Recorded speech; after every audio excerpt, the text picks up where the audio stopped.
Des influenceurs, des recommandeurs. Un décideur.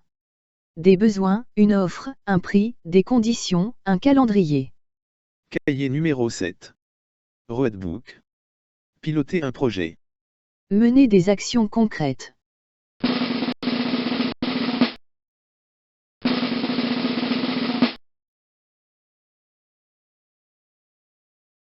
Il faut que les personnes se rencontrent. Et que les entreprises se comprennent. Cahier numéro 7. Le roadbook. Pour piloter un projet. Planter le décor. Comprendre l'entreprise. Identifier les hommes. Cerner un projet. Commence alors le travail incessant d'évaluation, d'analyse et d'action. Gérer les chances de succès et le positionnement. Voyez le sommaire de ce cahier.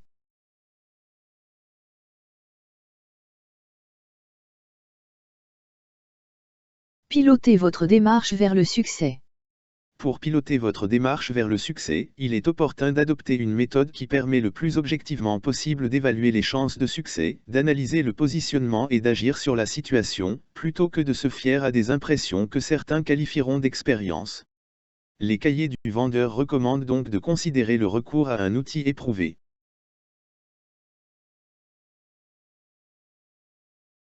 Le Companto Roadbook intègre un moteur d'évaluation qui établit les chances de succès et qualifie le positionnement relatif à la conquête d'une situation commerciale. Ensuite, pour chacune des 12 dimensions considérées, il propose une analyse et des actions pour piloter cette relation vers le succès.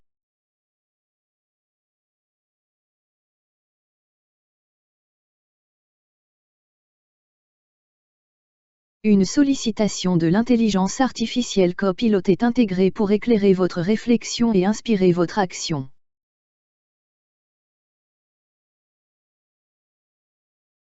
Une plateforme organisée en séquences.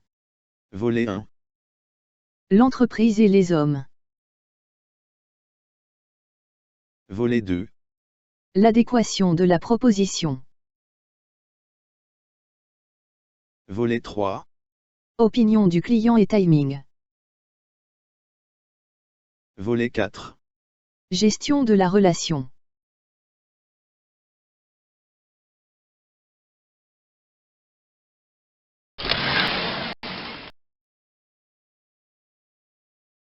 Quelles sont vos chances de succès? Voilà la question à laquelle est confronté tout vendeur. Selon qu'elle s'adresse à un pessimiste ou à un optimiste, la réponse, face à une même situation commerciale et au même moment de la démarche, pourra varier entre 30% et 70%. Feeling ou méthode. Et lorsqu'on interroge le vendeur plus à fond afin de connaître les bases de son diagnostic, on découvre que le feeling et l'expérience sont régulièrement évoqués. Il importe à toute entreprise de qualifier la valeur du carnet de prospection. Le plus souvent, une méthode simple consiste à pondérer la valeur d'une offre en la multipliant par un pourcentage de chances de succès exprimé par les vendeurs. Mais chaque vendeur est différent. Son évaluation dépendra aussi de son humeur. Avouez que ce n'est pas très fiable. L'un des rôles du vendeur est de faire progresser l'affaire vers sa conclusion. Il élaborera donc un plan d'action concret et efficace. Si l'analyse repose sur le seul feeling, le plan d'action risque fort pour sa part d'être poétique. Méthode, rigueur, action, professionnalisme auront votre préférence.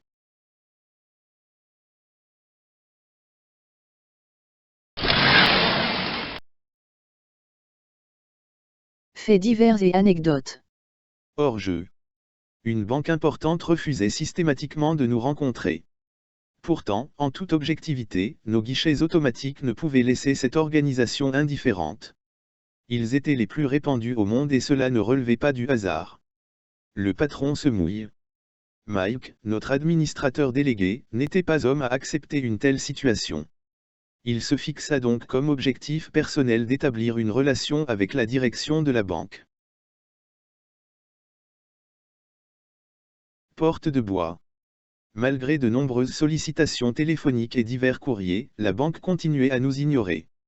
Un soir, vers 18 h, Mike réussit à accrocher la secrétaire du responsable qu'il souhaitait rencontrer. Il la prie de lui indiquer à quel moment une rencontre serait possible. Elle rétorque qu'elle ne peut prendre aucun engagement sans l'accord de son patron qui est d'ailleurs encore en réunion. Une certitude donc, il est bien présent dans les locaux de la banque. Mike annonce simplement qu'il arrive. Vers 19 h, la réunion se termine et le directeur en question apparaît enfin. Mike s'avance vers lui, le salue et se présente brièvement. Il lui demande alors, « Suis-je donc malade de la peste ? Pouvez-vous plus longtemps ignorer une société qui est en mesure de vous apporter des technologies de pointe qui sont par ailleurs reconnues dans le monde entier ? En tant que responsable de la filiale locale, je ne peux l'accepter. Un projet à notre mesure. Un projet d'installation de guichets automatiques est en gestation au sein de la banque. Nous mobilisons nos énergies et c'est avec une motivation particulièrement forte que nous abordons cette affaire. Nous voulons prouver à la banque notre savoir-faire.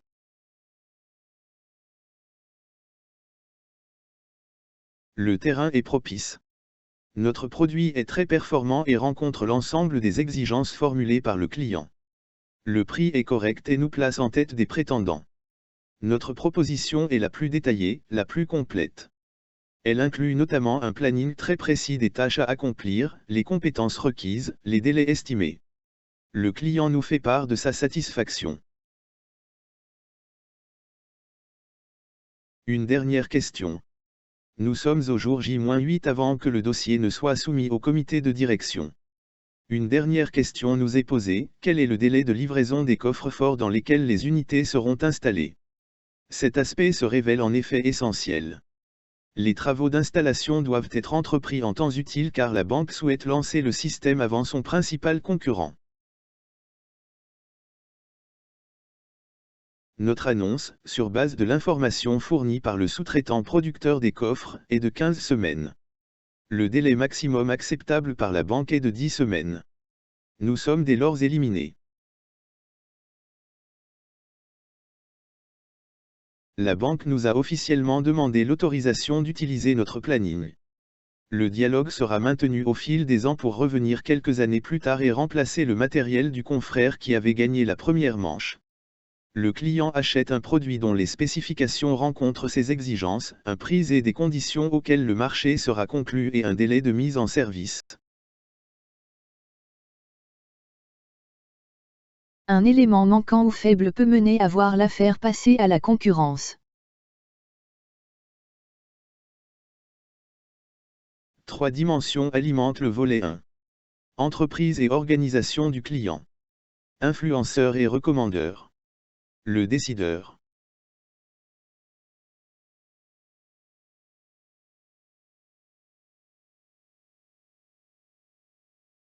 Dimension 1. Environnement et organisation du client. Comprendre comment l'entreprise que vous approchez est organisée, comment elle fonctionne. Lors des premiers contacts, vous ignorez peut-être la culture de l'entreprise, ses processus d'évaluation et de décision. Quels sont les vrais leviers? La direction technique, la direction financière, le marketing. La direction générale. Qui engage les achats? Qui possède un droit de veto? Les juristes. Ces processus de décision ne sont-ils pas contrôlés par une maison mère établie à l'étranger? Ces processus que vous croyez bien connaître n'ont-ils pas été modifiés? Évaluer. La question est: quel est votre niveau de compréhension de l'organisation du client?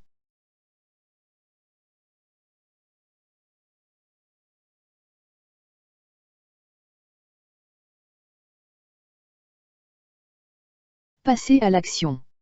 Identifiez la structure, demandez une charte d'organisation et sollicitez de vos interlocuteurs une explication constitue des démarches utiles. Interrogez plusieurs personnes. Vous découvrirez des nuances, des interprétations qui éclaireront votre réflexion. Trouvez, au sein de votre entreprise, les personnes occupant des fonctions équivalentes. Ceci sera utile plus tard lorsque les rencontres entre les deux organisations s'intensifieront et s'élargiront. Enfin, contrôlez régulièrement l'évolution de la structure. Vos interlocuteurs peuvent changer.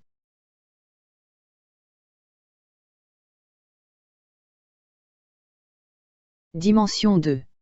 Influenceurs et recommandeurs. Tout projet suppose que des personnes s'impliquent dans le choix d'une solution ou d'un produit qui convienne. Chaque intervenant se forge son opinion et la défend au sein de l'entreprise. Les motivations sont différentes selon la fonction de chacun, performance, prix, absence de risque. L'opinion des divers intervenants aura plus ou moins de poids. Certains influencent la réflexion, positivement ou négativement, d'autres la décision. Vous devez impérativement identifier et orienter les influences en votre faveur. Pourquoi ne pas interroger l'intelligence artificielle pour initier une réflexion personnelle? Posez-lui une question simple et ouverte dès la fin de cette vidéo. Nous avons choisi Copilot, mais à vous de sélectionner l'application qui aura votre préférence. Question suggérée. Une méthode objective pour évaluer les chances de succès d'une proposition. Gardez un esprit critique. Évaluer. La question est: comment qualifiez-vous vos relations au sein de l'organisation du client?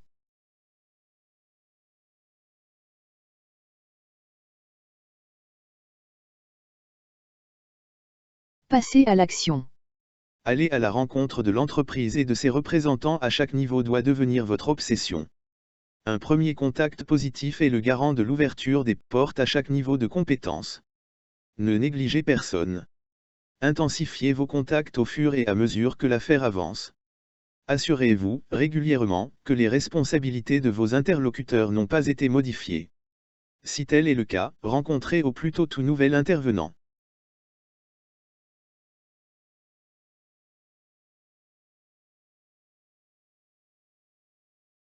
Dimension 3. Le décideur. Pour avoir accès au décideur, il faut produire d'autres arguments que les spécifications des produits. Ces préoccupations sont aussi le calcul de la rentabilité, le sérieux du partenaire. Le décideur ne rencontrera que ceux qui, à ses yeux, sont capables de vraiment satisfaire les exigences. Le décideur a le choix du moment. Le décideur vous rencontrera ou il vous évitera. Face à face, voilà donc un signal de confiance important. Évaluer. La question est: quelle est votre relation avec le décideur? Un face-à-face avec le décideur est un signal d'achat important.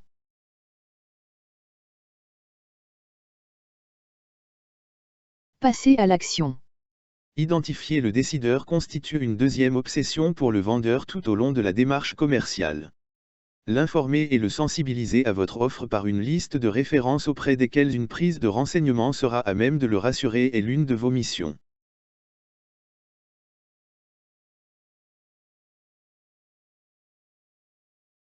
Préparez à son attention, si possible avec l'assistance du recommandeur, le plan de rentabilisation de l'investissement ou une liste d'avantages concrets présents dans votre proposition.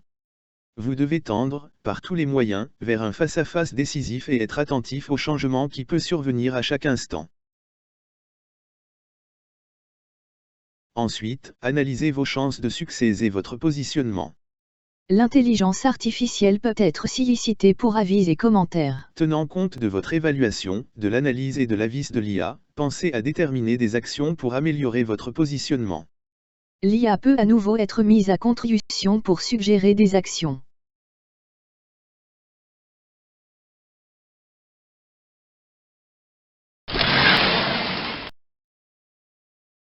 Faits divers et anecdotes. Report pour cause de pub. 6 mois d'études, des rencontres fréquentes avec le client pour formuler une proposition adéquate. Nous sommes à la veille de la prise de décision. Un parcours idéal.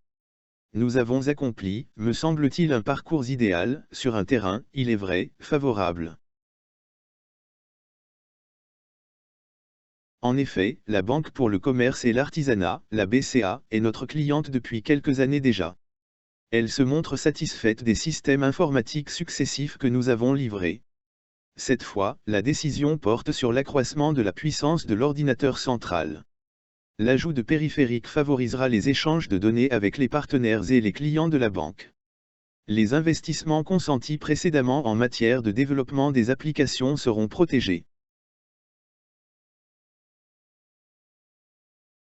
A priori, la concurrence est mal placée face à cette situation. La relation entre la direction de la banque et celle de notre entreprise est amicale. Comme d'habitude, la négociation sur les prix a été rude.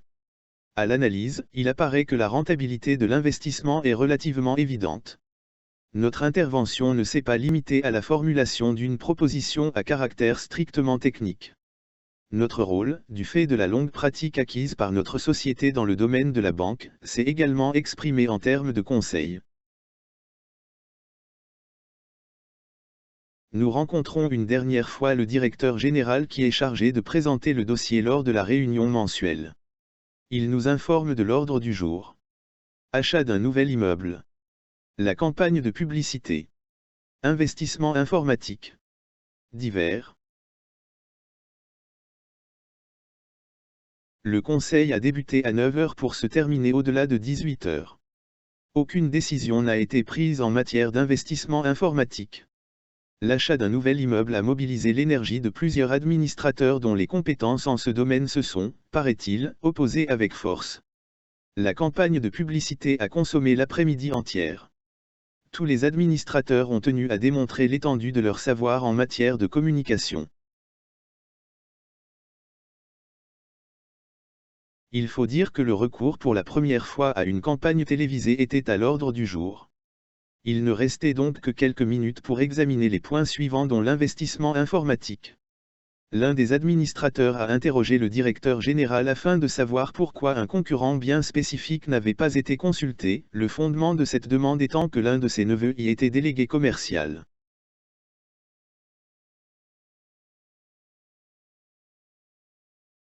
Il fut décidé de reporter la décision au prochain conseil, le dossier devant être complété par une offre de cette société. Une situation nouvelle à gérer. Une décision de principe qui nous semblait acquise se voit ainsi balayée. Un concurrent imprévu et ayant des sympathies au conseil d'administration est l'invité de dernière minute.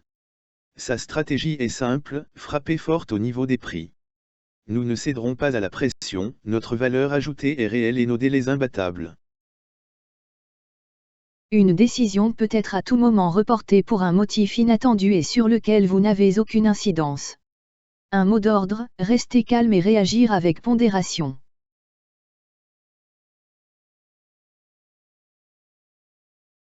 Volet de l'adéquation de la proposition. Après l'observation d'éléments relevant du domaine de l'organisation du client et sur lesquels le vendeur n'a pas de prise réelle, il est indispensable de développer un sens aigu de l'action afin d'influencer l'évolution de la situation et si possible de la maîtriser. Une proposition allant à la rencontre de ce que vous avez compris des besoins est établie. Elle n'est pas nécessairement correcte. Vous positionnerez votre offre au meilleur niveau de prix possible. Vous maintiendrez le dialogue avec le client et vous l'interrogerez afin de connaître son opinion concernant votre proposition. Une proposition incomplète ne gagnera pas la confiance du client. Une proposition basée sur des solutions que vous ne maîtrisez pas complètement inspirera de la méfiance.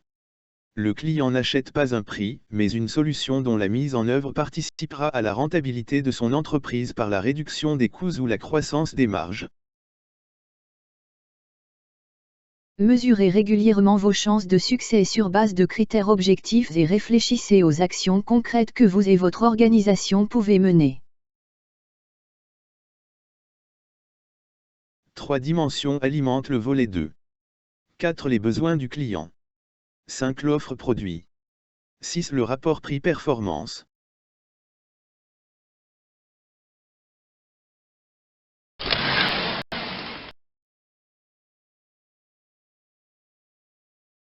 Dimension 4. Les besoins du client. Analysez objectivement la situation sous l'angle de la compréhension des besoins tels que le client les exprime. Dans le doute, sous-estimez vos chances de succès, soyez sévère dans votre évaluation. Les actions entreprises doivent permettre d'entretenir un dialogue constructif et régulier avec le client. Soyez pragmatique, interrogez et informez. Le client n'a pas besoin de produits, mais de réussir ses objectifs. La concurrence est active, ses commerciaux sont aussi compétents et accrocheurs. Évaluer. La question est: quelle est votre perception des besoins de l'entreprise?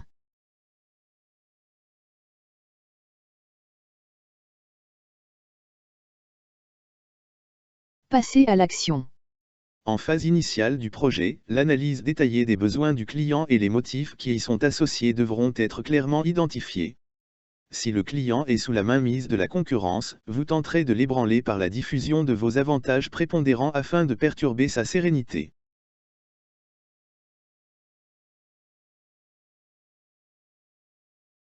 Passez à l'action. Veillez à vérifier que certains aspects de la demande n'ont pas été occultés, volontairement ou non. Peut-être avez-vous simplement omis de poser les bonnes questions ou d'informer complètement le client. Gardez le contact par l'information. Enfin, assurez-vous souvent que sous l'influence des nombreux acteurs les besoins ne se sont pas modifiés.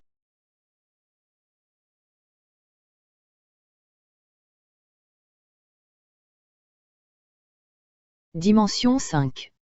L'offre produit. Privilégiez si possible des solutions éprouvées. Vos chances de réussite sont plus élevées avec des services standards. Votre créativité ne doit pas être étouffée. Investissez votre créativité dans la gestion de la relation avec l'entreprise plutôt que dans des montages risqués. Préparez des témoignages que vous ferez approuver par vos utilisateurs satisfaits. La concurrence est active, ses interlocuteurs sont aussi compétents et accrocheurs. Évaluer. La question est: Votre catalogue des prestations et services est-il en adéquation avec les demandes énoncées par le client?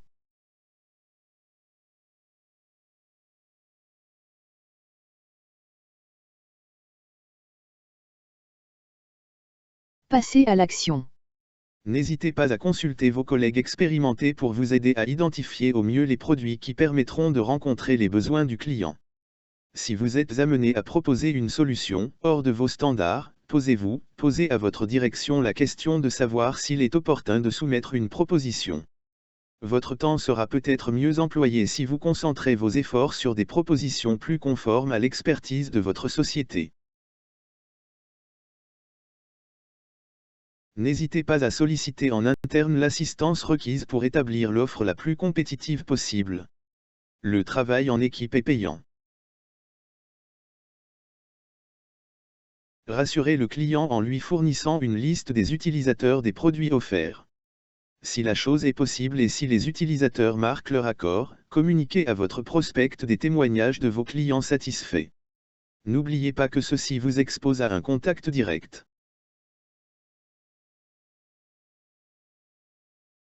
Dimension 6. Le rapport prix-performance. Vos chances de réussite sont plus élevées avec des services standards. La concurrence dispose de talents que vous ne pouvez mépriser. Respectez vos concurrents, c'est la meilleure manière de les vaincre. Le prix n'est pas l'élément déterminant, mais la valeur en termes de rentabilité. Préférez dès lors les analyses du rapport prix-performance élaboré au sein de votre organisation. Ne donnez pas un crédit maximal au dire de vos interlocuteurs qui négocient.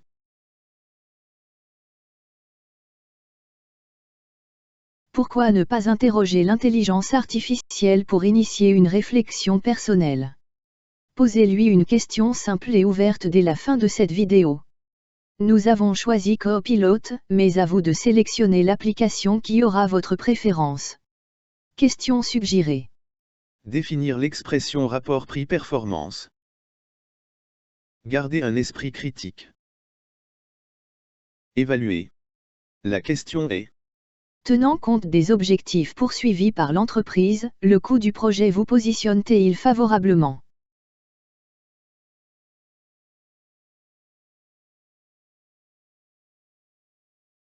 Vous devez nécessairement positionner votre offre face à vos concurrents. Il s'agit donc de les identifier et de cerner leurs propositions. Interrogez le client, mais aussi d'autres sources dont votre organisation interne et vos collègues qui eux aussi affrontent ces mêmes concurrents. N'accordez pas trop de confiance à l'information fournie par le client, sauf si vous disposez d'une copie d'offre. Par contre, votre organisation est là pour vous conforter dans votre démarche. Soulignez auprès du client les avantages et les points forts de votre proposition afin de développer le volet « performance » par rapport au prix. Ayez une attention particulière quant aux changements possibles dans la stratégie de prix des concurrents. N'hésitez pas à demander au client de situer le niveau de son budget. Ensuite, analysez vos chances de succès et votre positionnement. L'intelligence artificielle peut être sollicitée pour avis et commentaires. Tenant compte de votre évaluation, de l'analyse et de l'avis de l'IA, pensez à déterminer des actions pour améliorer votre positionnement. L'IA peut à nouveau être mise à contribution pour suggérer des actions.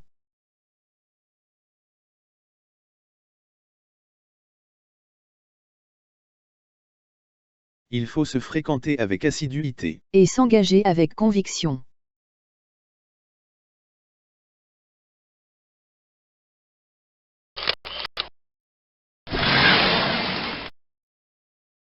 Adressez un courriel à gsil.companto@gmail. Pour préciser votre demande. Identifiez-vous, communiquez-nous vos coordonnées afin de nous permettre de vous informer complètement. Cordialement.